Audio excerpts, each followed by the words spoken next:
같이 오늘 나눌 성경의 말씀, 우리 본문을 보겠습니다. 우리 요한복음 9장에 있는 말씀입니다. 17절부터 25절 말씀까지 우리 한 절씩 나누어 읽겠습니다. 17절부터 읽겠습니다.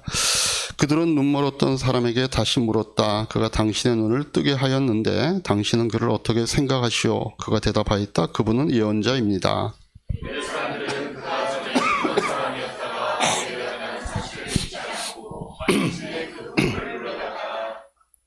물었다. 이 사람이 날 때부터 눈먼 사람이었다는 당신의 아들이요? 그런데 지금은 어떻게 보게 되었어?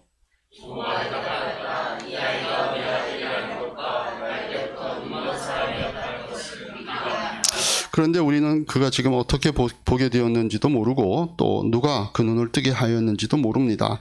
다 큰 사람이니 그에게 물어보십시오. 그가 자기 일을 이야기할 것입니다. 예수는 그리스도라 고백하는 사람은 누구든지 회당에서 내쫓기로.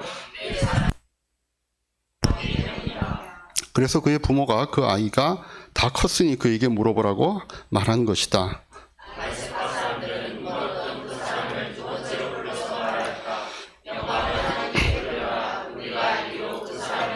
네, 같이 봅니다.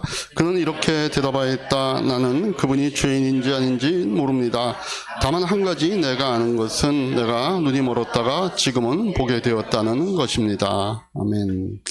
말씀 나누기 전에 우리 자녀들을 위해서 함께 올리브 브레싱 축복하는 시간 같습니다.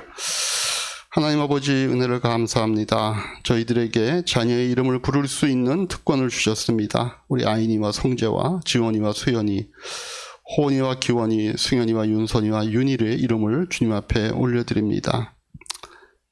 참 저희들이 부모로서 자녀에게 해야 될 많은 것들, 우리가 하나님을 닮아 할 수 있는 것이 되게 하여 주시옵소서. 인간적인 욕심이나 인간적인 생각들이 하나님 우리에게 선물로 주신 자녀들을 상관하지 않도록 좀 도와주시고, 하나님이 우리에게 주시는 참된 지혜로 우리의 자녀들을 인도하게 하여 주시옵소서. 그리하여 오늘 시편에 있는 말씀처럼 자신들의 갈 길을 주님께 맡기고 주님을 의지함으로 주님께서 이루시는 것들을 경험해가는 우리 자녀들의 인생이 되도록 축복하여 주시옵소서. 예수님의 이름으로 기도합니다. 아멘. 우리 자녀들 자체 모임 위해서 이동하시기 바랍니다. 이제 자녀들이 체격으로 보면 따로 안 모여도 될 체격인데, 자, 우리 서로 한번 인사하십시다. 하늘 복 많이 받으십시오. 인사.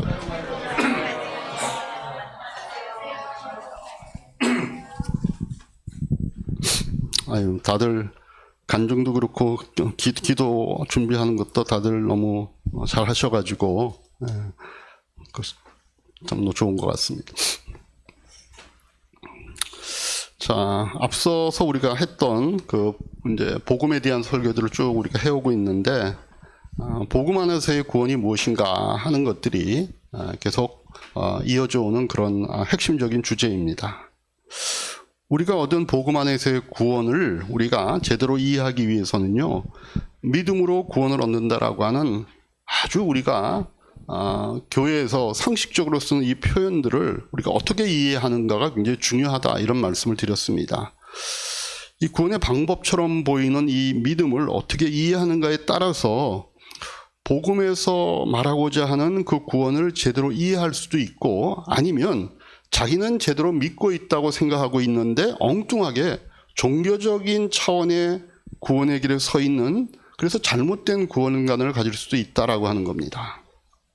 그래서 종교적인 구원이 아니라 복음에서 말하는 구원을 제대로 안다라고 하는 것은 믿음을 어떻게 이해하는가가 가장 기본적인 출발점이 되는 겁니다.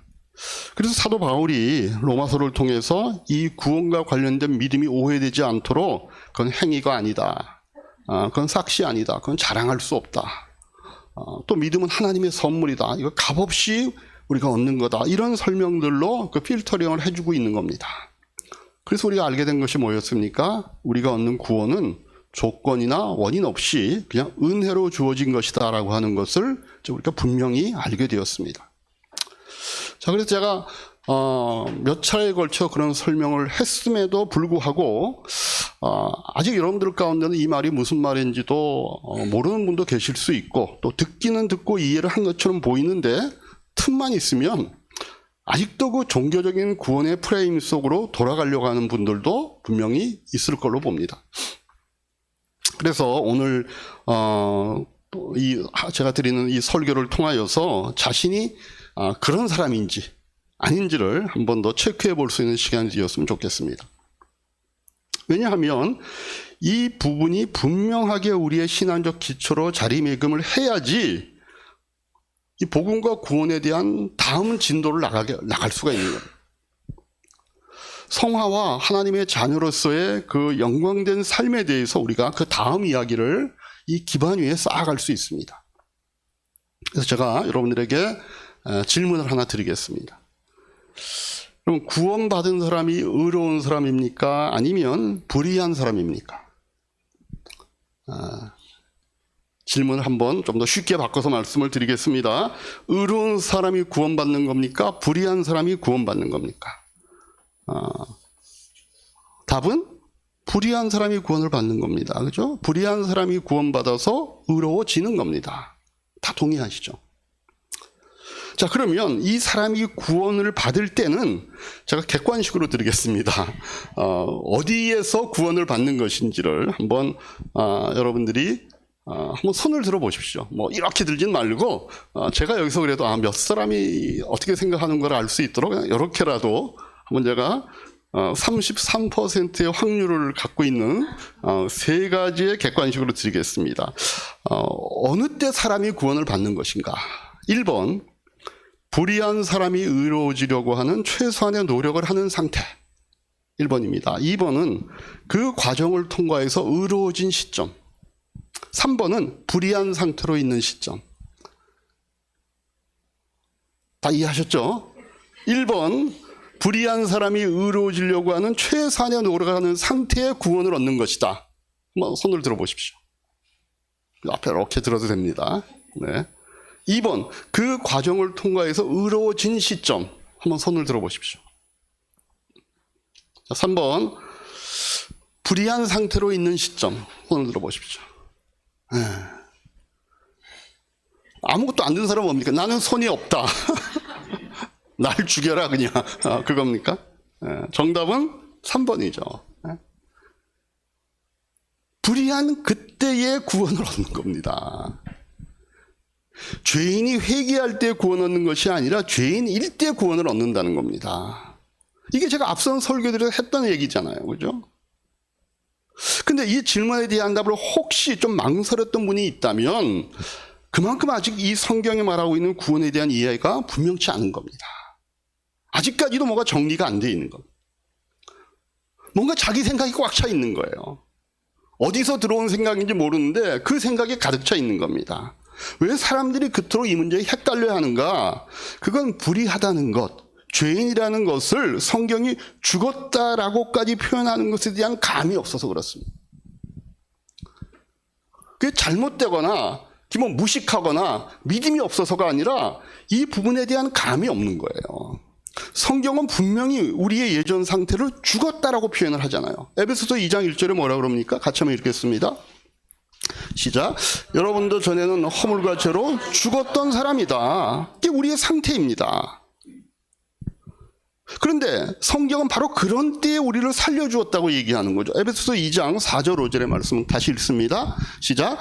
그러나 하나님은 자비가 넘치는 분이셔서 우리를 사랑하신 그 크신 사랑으로 말미암아 범죄로 죽은 우리를 그리스도와 함께 살려주셨다. 여러분은 은혜로 구원을 얻었다. 범죄로 죽은 우리를 그리스도와 함께 살려주었다. 그렇게 얘기하니까 우리가 살아난 시점은 우리가 범죄로 인하여 죽어 있었던 그 시점이라는 겁니다.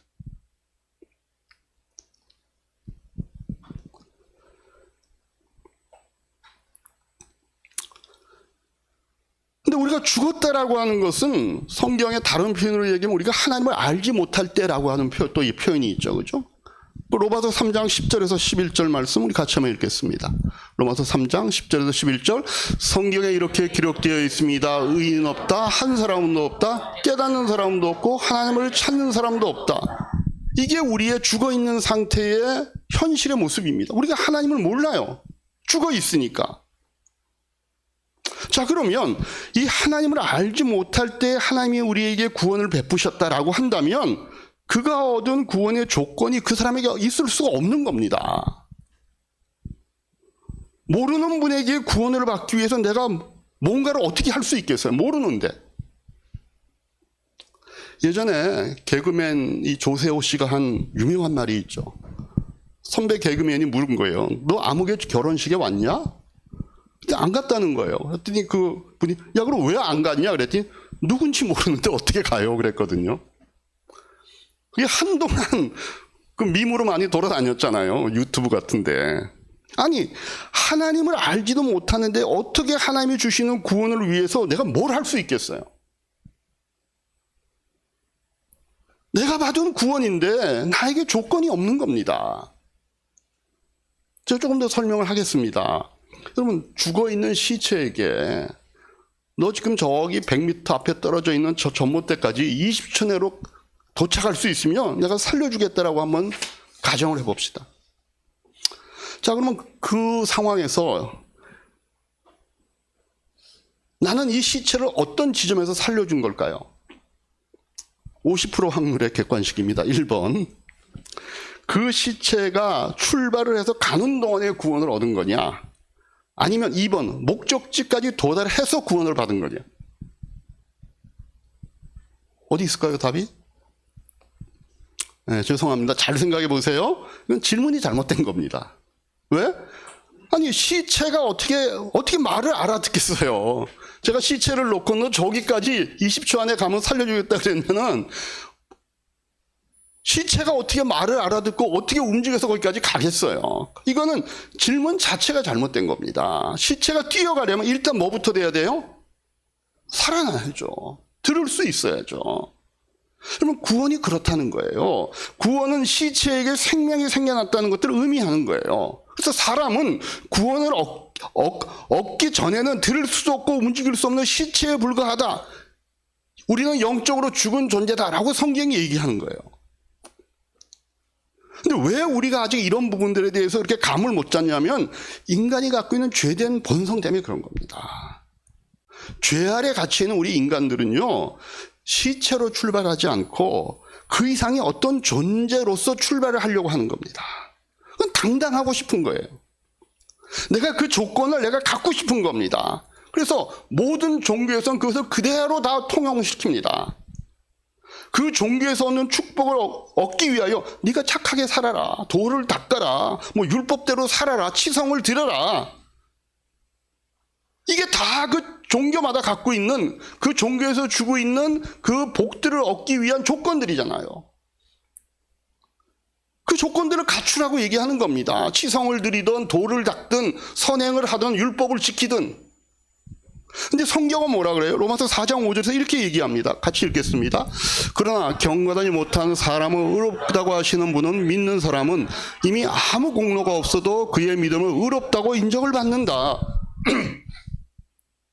경건해질 각오를 했다든가 경건해지려고 노력을 했다든가 경건해졌기 때문에 구원을 얻는 것이 아니라 경건치 못한 사람을 의롭다고 했다는 겁니다.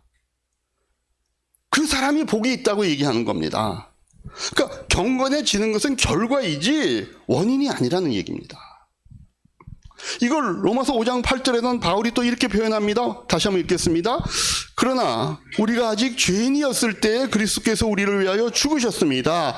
이리하여 하나님께서는 우리들에 대한 자기의 사랑을 실증하셨습니다. 같은 얘기를 자꾸 바울이 반복해요. 왜 그래요? 우리는 틈만 있으면 이렇게 생각을 안 할래. 우리의 본성대로 가는 거예요. 자꾸 조건을 만들어내고 자기뿐만 아니라 다른 사람을 얘기할 때도 저 사람은 저래서 구원을 못 받아, 저 사람은 저래서 교회를 못 나가, 저 사람은 저래가지고 이상한 사람이야. 근데 성경은 분명히 얘기해요. 그렇게 함으로 우리에 대한 하나님의 사랑을 실증하셨다는 겁니다. 그게 왜 사랑이 돼요? 우리가 조건이 없잖아요. 우리가 진짜 사람끼리 하는 사랑도 비슷하지 않아요? 누군가를 사랑할 때 그 사람의 조건이 보이나요? 그냥 좋은 거잖아요. 처음에는. 그것 때문에 만나는 거잖아요.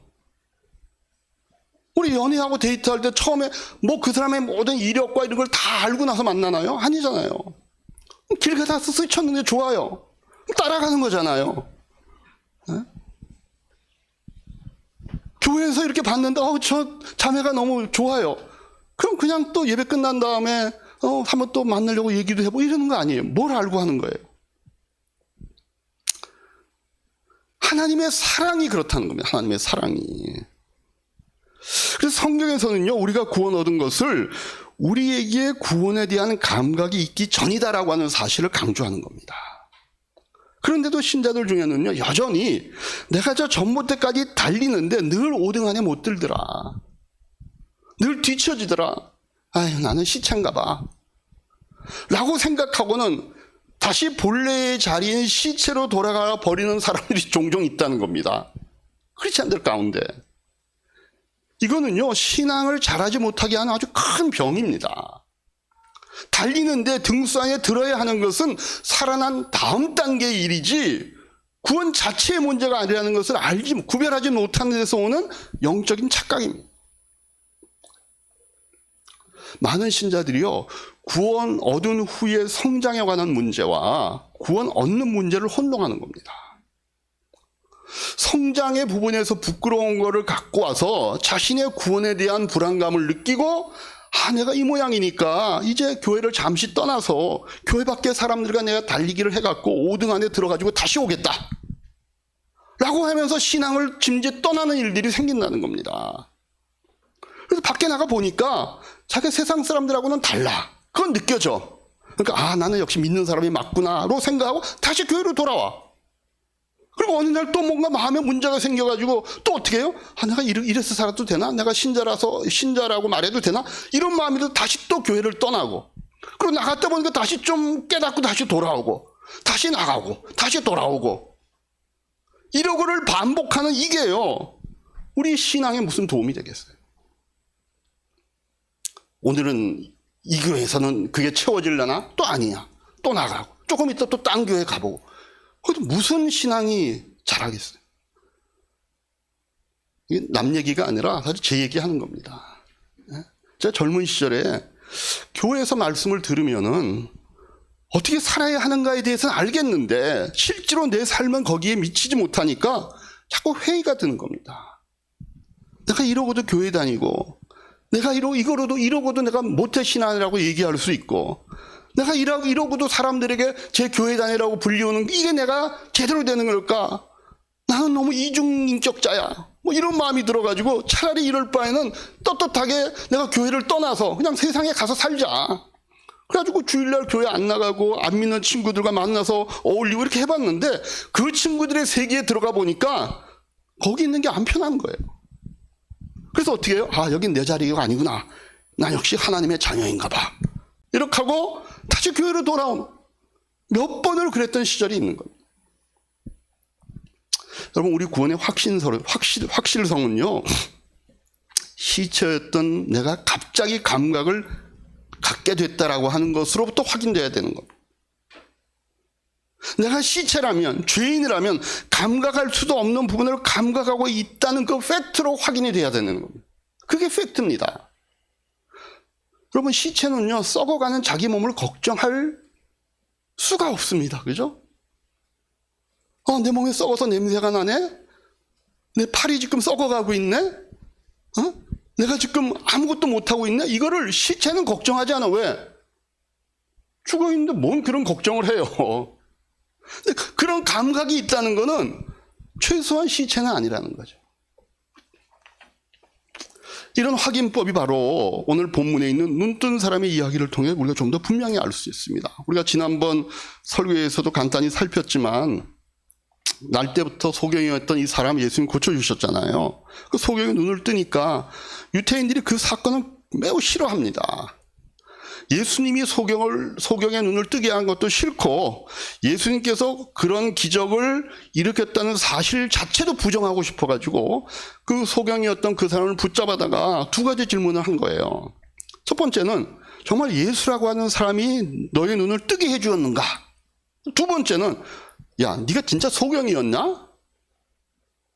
그 이 둘 중에 어느 하나라도 참이 아닌 것이 증명이 되면 되거든요.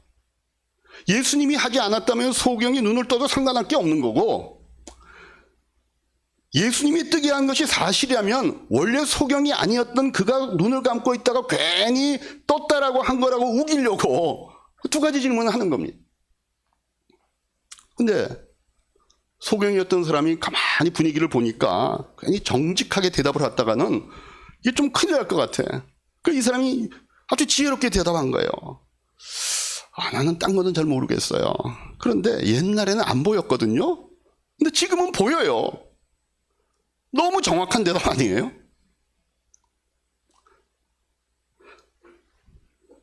여러분, 사람들이 자꾸만 이 부분에 대해서 시체가 10초 내에 100m 떨어진 목표 지점에까지 가야 된다는 것과 같은 그 성능으로서 자기의 가능성을 자꾸 확인하고 싶어 합니다. 그런데 이 문제는, 우리 구원의 문제는 성능의 문제가 아니라 시체냐 아니냐의 싸움입니다. 몇 초에 달릴 수 있냐라고 하는 건 살아난 다음에 얘기를 하는 거죠. 성능과 수준은요, 이 단계에서는 꺼내서는 안 되는 얘기입니다. 일단 살아나야 됩니다. 시체는 가야 한다는 말 자체를 알아듣지 못합니다. 시체같이 그런데 마냥 누워있는 것처럼 이렇게 엎어져 있는 사람도 있지만 그 사람은 어쨌든 시체는 아닙니다. 우리 사랑하는 이하교회 성도 여러분, 우리의 성능이 부족하다고 해서 우리가 시체는 아니다라고 하는 점만은 분명히 하셔야 됩니다. 신자들 중에 보면요, 하나님이 하라고 하는 것은 절대로 하지 않고 자기 마음대로 살면서 이러다가 내가 언제 한번 하나님 앞에 터지지, 하나님이 이런 사람은 놔두지 않는다는데 라고 하는 이런 생각 정도에서 머무는 신자들이 있을 수 있습니다. 그러나 그 사람에게도 감각은 있는 겁니다. 여러분, 신자와 불신자의 가장 큰 차이가 있다면 불신자는요, 하나님에 대해서 전혀 감각이 없다는 겁니다. 예를 들어서 저희 고등학교 다닐 때 생물 선생님 같은 분이 그래요. 이제 고3이 되면 여름방학 때도 이제 학교에 가야 됩니다. 가서 뭐 특별반 뭐 이렇게 해갖고, 물론 공부를 좀 잘 하니까 특별반에 가는 겁니다. 뭐 아닌 애들은 뭐 관심도 없으니까.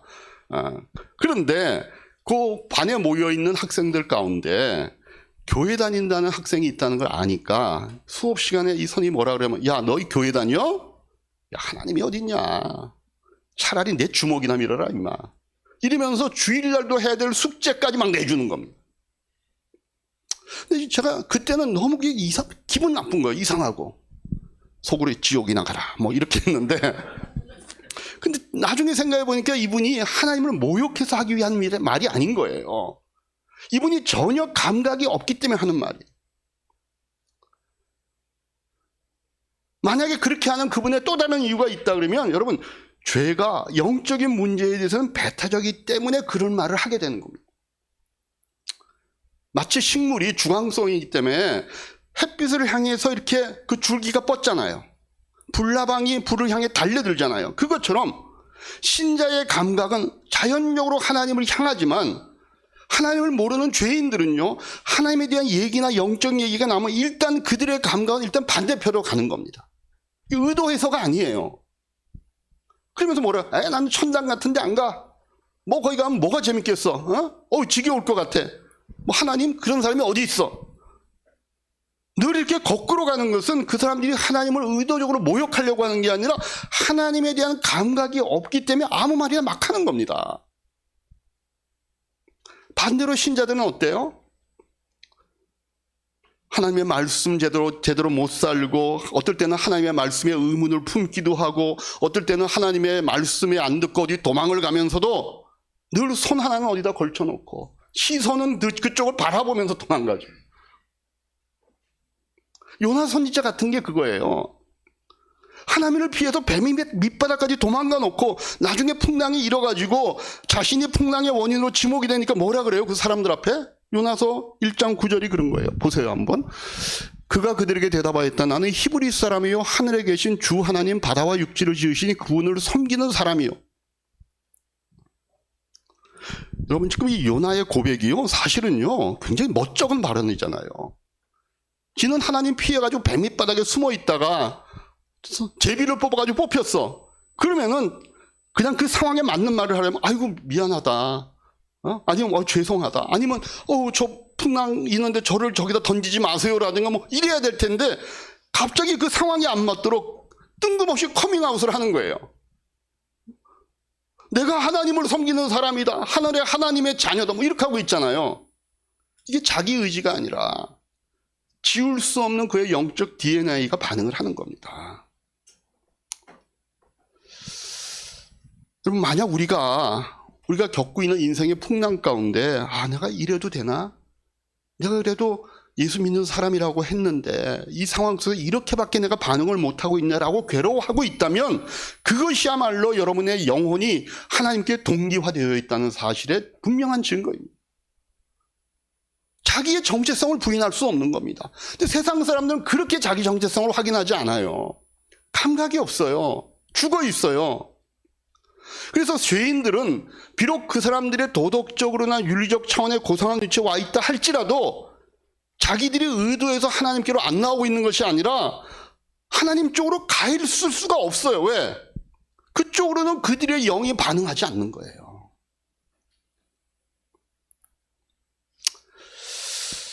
그래서 이런 조건 없는 구원에 대한 이해가 우리가 잘 안 되면 제대로 된 신앙의 진전을 할 수가 없습니다. 이게 맞죠. 벽돌로 이 벽을 쌓아가는 과정에 있어서 기초 벽돌을 제대로 놔야 그 위에 다른 벽돌들을 쌓아서 계속 튼튼히 그 벽을 완성해 갈 텐데 기초 벽돌을 잘못 놓음으로써 평생 어떤 일이 생기냐면 그 벽이 무너질까 봐 그걸 붙들고 있어야 되는 그런 이상한 일들이 생긴다는 겁니다. 벽을 쌓아놓고 계속 불안한 거야. 그 위로 쌓아갈 여유가 없는 거예요. 자칫하면 신자들이 그럴 수 있어요. 평생토록 자기가 구원 얻었느냐 못 얻느냐를 확인했다 의심했다를 반복하고, 아닌 것 같으면 아까 제가 제 경우를 들었듯이 잠깐 밖에 나가서 놀다가 벽이 무너지면 또다시 그거 일으켜 세우고, 또다시 어느 날 유명한 목사님, 좋은 강사님, 유튜브 이런 도움을 받아가지고 다시 또 돌아왔다가 어느 날 또 그게 무너지는 것 같으면 그거 붙잡고 있느라고 그 다음에 진전을 못하는 거예요.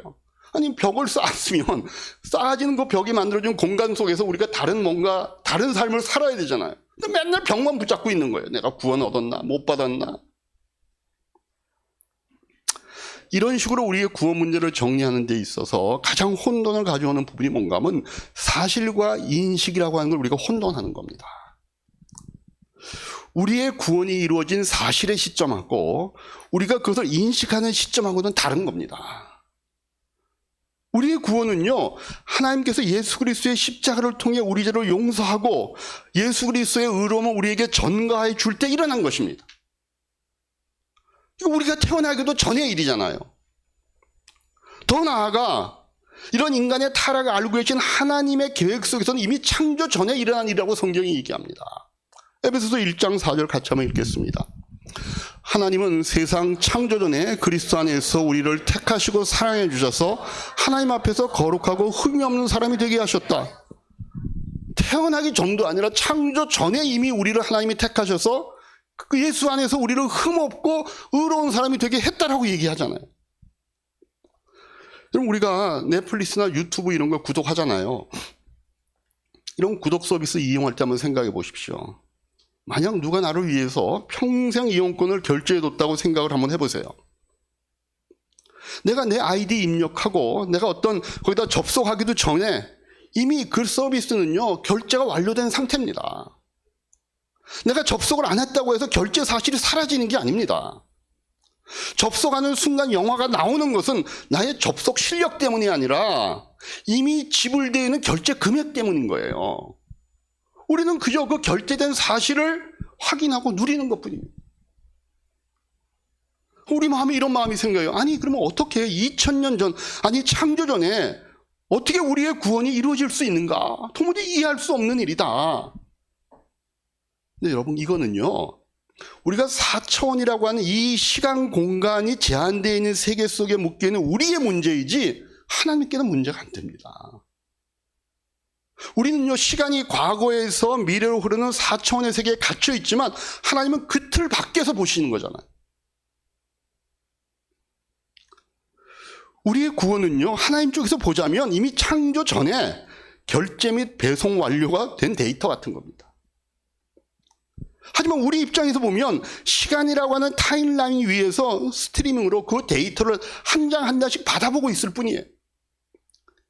2000년 전 십자가의 사건과 지금의 나는, 요즘 과학에서는 그게 이제 밝혀지잖아요. 양자역학의 어떤 얽힘 때문에 하나님에서 볼 때는 이게 동시적인 사건입니다. 내가 믿음을 고백하는 순간에 새로운 사실이 생겨나는 때가 아니라 이미 서버에 등록되어 있는 내 구원이라는 사실이 내 화면에 뜨게 되는 것을 내가 인식하는 시점입니다.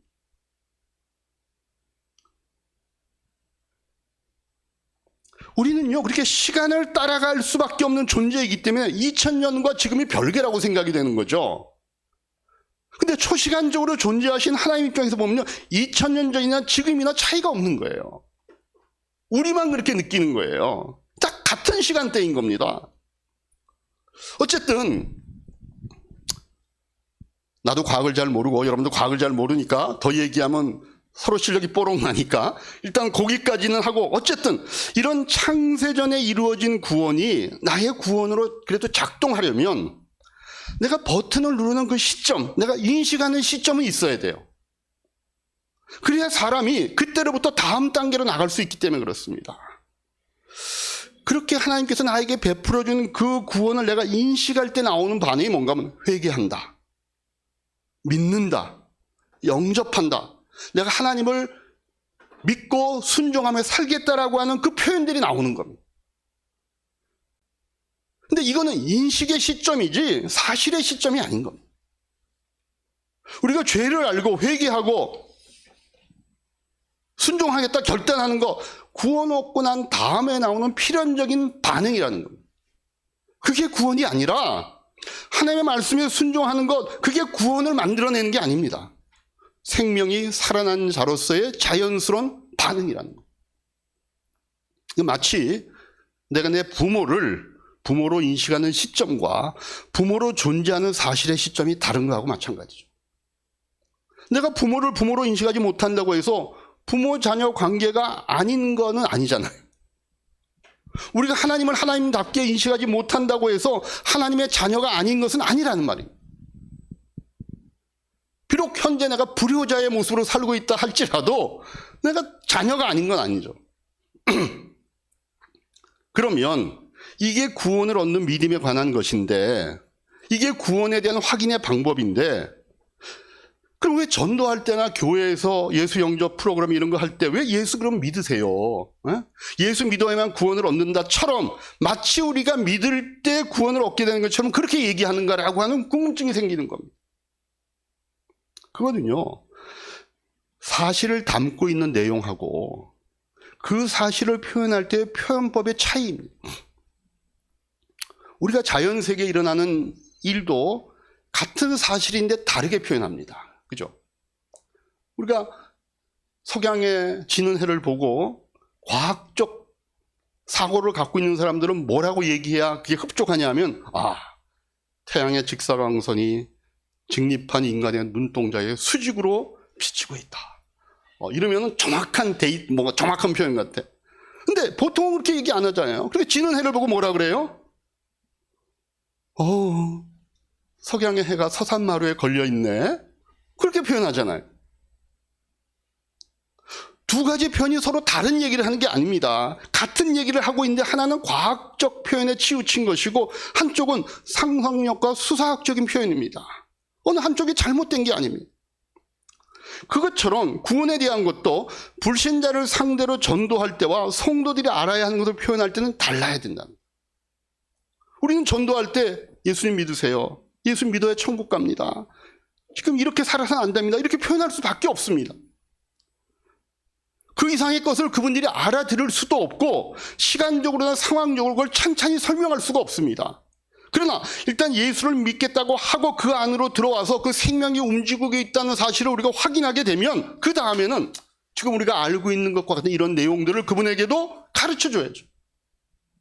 그래야 그분도 그 다음 단계로 넘어가는 겁니다. 그래서 사도 바울도 이 자기를 옥에 가두고 지키고 있는 간수에게 복음 전할 때 어떻게 했죠? 한번 보시죠. 우리 사도행전 16장입니다. 한 절씩 보십시다. 간수는 등불을 달라고 해서 들고 뛰어들어가 무서워 떨면서 바울과 실라 앞에 엎드렸다.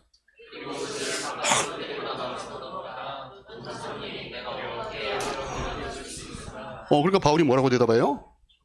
주 예수를 믿으시오. 그리하면 그대와 그대의 집안이 구원을 얻을 것입니다. 간단하게 얘기하죠. 근데 이렇게 간단하게 얘기한 바울이 교인들에게 복음과 구원이 무엇인가를 가르치기 위해서는 로마서 한 권을 쓰는 겁니다. 에베소서를 쓰는 겁니다.